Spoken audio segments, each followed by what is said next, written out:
You have queued up the Roulette Tapes, a program of adventurous music and conversation recorded at the New York City Concert Hall, Roulette.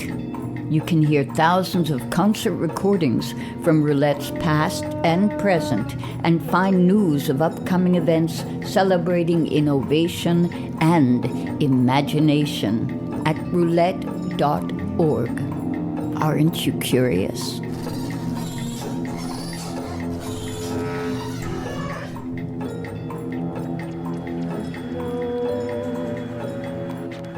Welcome to this edition of the Roulette Tapes, the Roulette Intermedium podcast. I'm Susan James. I'll be your host for this edition. Today we focus our listening time on Haitian-born sound artist Val Jeanty, also known as Val Inc., an electronic music composer and improviser whose work has been presented here at Roulette, as well as such venues as the Whitney Museum, Brooklyn Academy of Music, and several festivals in Europe. She joined us in the studios of BRIC Arts Media in Brooklyn to talk about her work and the unique story of its roots.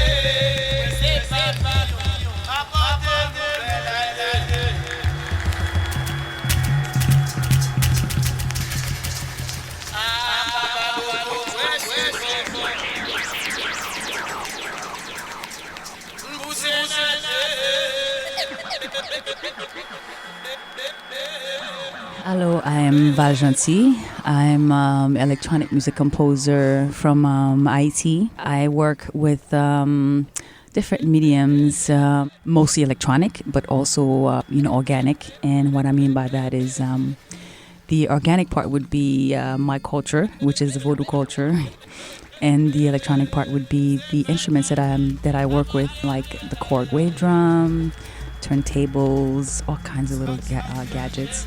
But yeah, I'm a composer working with the spiritual element and electronic element, and working also with my culture, which is the vodou culture.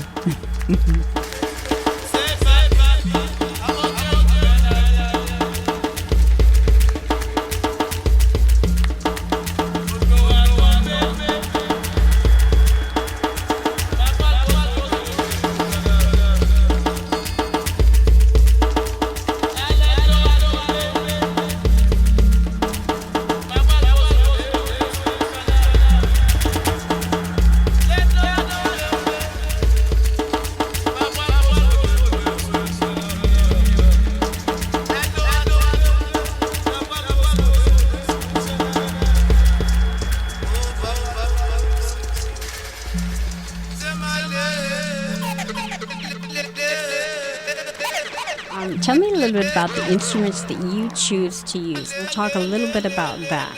Well, funny enough, I kind of feel like the instruments chose me. But the main one that I chose, I think it also chose me at 4 years old.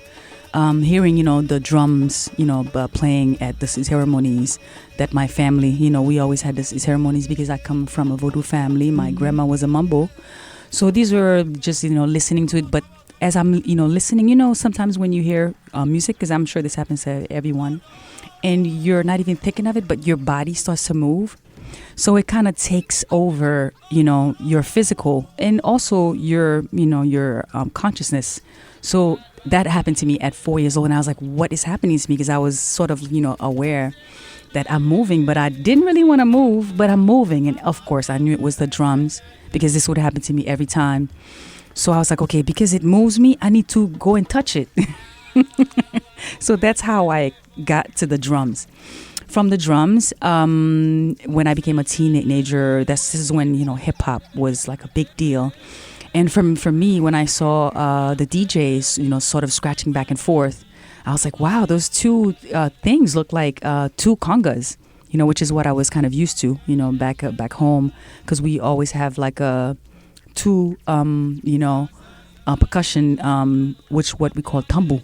which is, like a djembe or like a, like a conga, but they're different, They're made out of like a special wood that people, first off, you have to pray before you cut the wood. After you cut it, you pray again. And then you have special people that work with wood that come and they chop it up so that they create like a family of this drum. So out of one tree, we always have like a family of a drum. So that family always has pairs. So pairs meaning high and low. High and low. So the high and lows kind of create like a language. Tip dum dum tim dum dum tip dum tip dum tim tip dum tip dum tim tim. So you can have those two to sort of kind of like create like also steps, if you can think of it in that way. Steps that you can climb, or structures, structures that you can sort of adapt, your psyche to. I know that's a little too far, but so. When I first saw a set of a deck, and a DJ going back and forth, I was like, wow, this is the same concept with the hands as people playing congas or people playing tambu, or when I played tambu, I was like, wow, it's the same sort of action. So I was like, wow, I need to figure out what this is. And also in my family, we stutter, and once in a while, of course, I inherited that gene, including the artist gene as well. So I don't complain too much. So we stutter. So when I first saw someone scratching, kind of make this sound like which is what I sounded like when I stuttered. So I was like, wow, I need to really get into this instrument, because I felt like it was actually calling me. It was saying, hey, I sound just like you and I move just like you, meaning, playing, the congas. So a good friend of mine was a DJ. This was back in high school. And I used to always, try to go and hang out with him and say, hey, Q, his name was Q. It's like, Q, can I just come and see? I said, okay, come. So I got a chance to actually start to see how the movement, and as soon as I saw the way he would go from left to right with, the mixer, I said, yeah, it's just like the congas. It's exactly the same. So I was able to pick it up and started to transcribe the language that I had from the congas, which is the into the into the scratching. And that's pretty much those kind of instruments that I'm, working with. And then I started to expand it, a little bit further by using electronic, percussions, because I felt like this language, what I wanted to, not just me, what the spirit wanted to express, and this is the way we approach, a song. We're not writing the song. We're just the vessel, and we're allowing the song to become, and we're lucky enough to participate sometimes. So I started to think of it like, wow, okay, two congas. How can I stretch that, make it 20? So I got into sampling. A good friend of mine also, Masa, at the time had, this is a long time ago. This is when the first MPC 2000 came out, and he had all the pads, and I was like, wow, what is this? And I just saw like, was it 8 pads, but these 8 pads were creating this world. So I was like, what, Masa, what is this? He said, oh yeah, that's the MPC, it's a sampler. So I went and got me a sampler. And I went and started to get into, sampling these different sounds, that I would sort of like hear. But I didn't know how to express these sounds. So that's pretty much how I started to expand the whole, instrumentation from tambu, conga, to DJing, to samplers, drum machines, and effects pedals, and so on.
Let's talk a little bit about that element of spirituality in your work. As we were talking about before off mic, talking about seeing it as possibly a prayer language, what term would you use? Oh, well, for what I do, it's all prayer. And I also look at music as, sort of a prayer because it's part of an expression.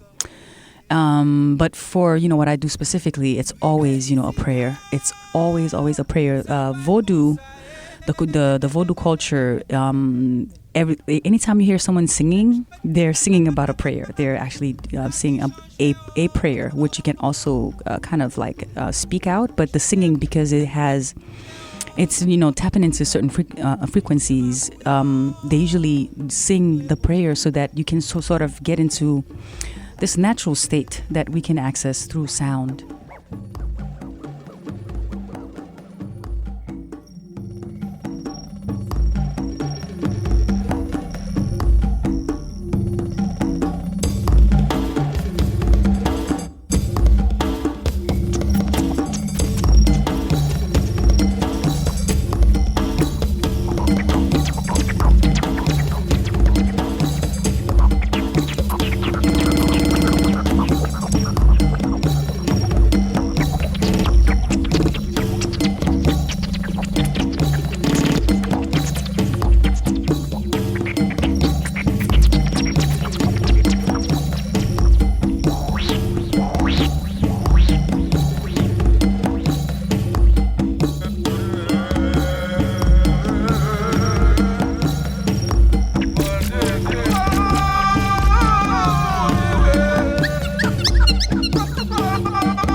Tell me a little bit about some of the collaborations that you have done, some of the ones that you've enjoyed the most.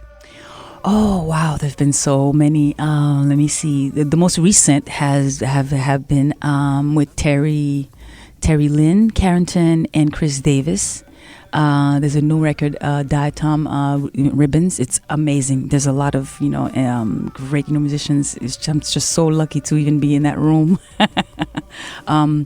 The other one is a dual project that I have with a good friend called Ravish Momin, and that project is called Turning Jewels into Water, where we totally experiment and go like two mad scientists, just trying to express the ecological issues of what's happening right now. Let me see. The one that is the most memorable to me is probably working with Jerry Allen. Recording her record, the Zodiac Suite. That's Mary Lou Williams' work. Actually, her introducing me to Mary Lou's work alone was mind blowing. I'm still recovering from it because Mary Lou is just a beast. So yeah, that I think was some of the most memorable. Yeah, working with Jerry Allen, definitely. Mm-hmm.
us a little bit about what we can expect to see from you at Roulette. Yes, Roulette, that's coming November 22nd, and it's a ritual merging, and same thing that I'm talking about now, just trying to, create a space where folks can experience what that is to be in the spiritual, realm, outside of thinking of a DJ as, or, a turntablist as just a club, environment. What I try to do in my work, and just, in this work in particular, but just, in general, is to create a space where you can actually access, that spiritual realm. So I have a great friend and great artist, Risha Rox, who is working, with me. So I always feel like, the body expresses that, that spiritual thing that, we can't explain, and that's the same, feeling that I got when I was very, very young, and it just kind of pulled me. I feel like we all have that. We don't know how to explain it, but it just happens, to us. So I feel like I'm working with dancers. Actually, I can express that in a certain way. So Risha Rox, she's gonna be painting my dancers. I have 4 dancers. I'm trying to get 5 dancers in that space.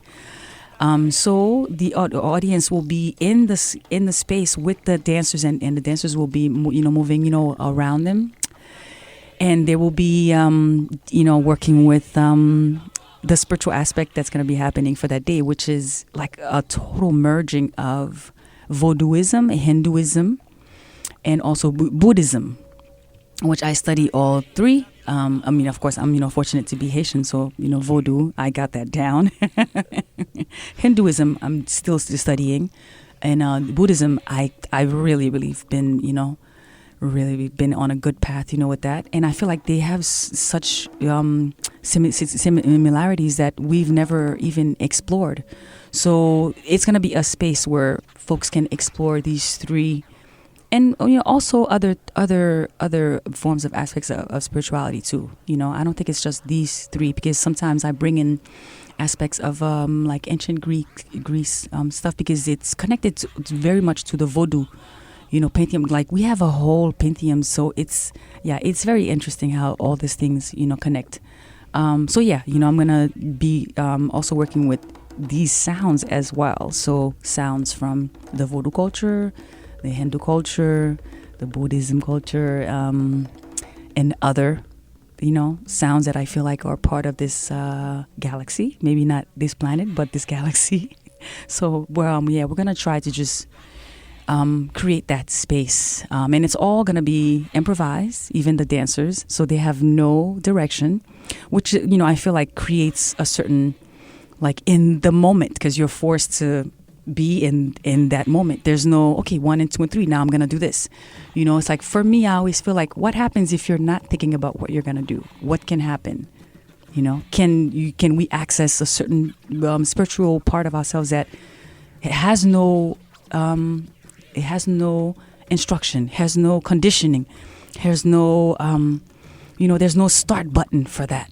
You have to kind of like let go. So that's what we're gonna try to. Well, we're going to create, not try. That's what we're going to create in that space, so that we can experience this live. Yeah.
began to see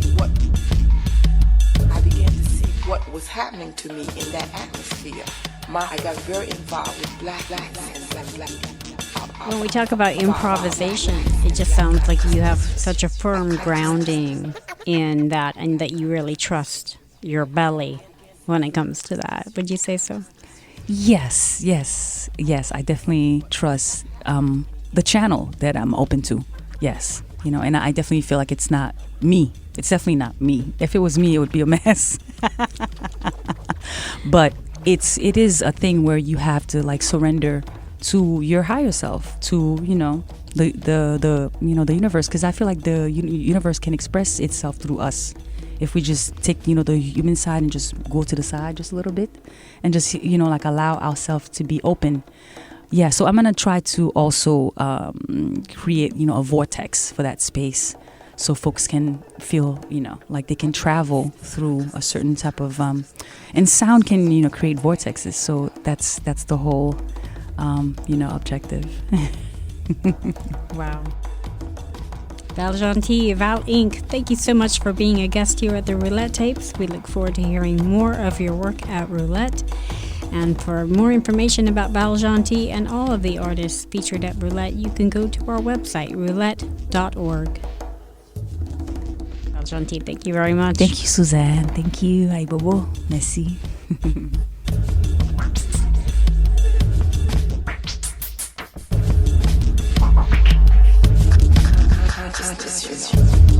Consciousness.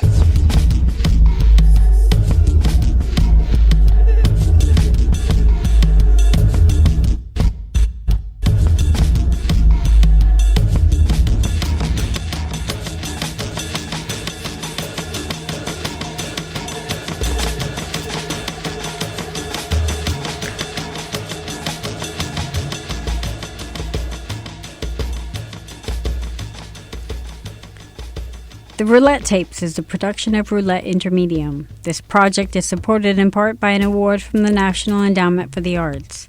Our executive producer is David Weinstein, co-producer is Susan James, and this episode of the Roulette Tapes was recorded and edited in the studios of BRIC in Brooklyn, New York. You have been listening to the Roulette Tapes, a program of adventurous music and conversation.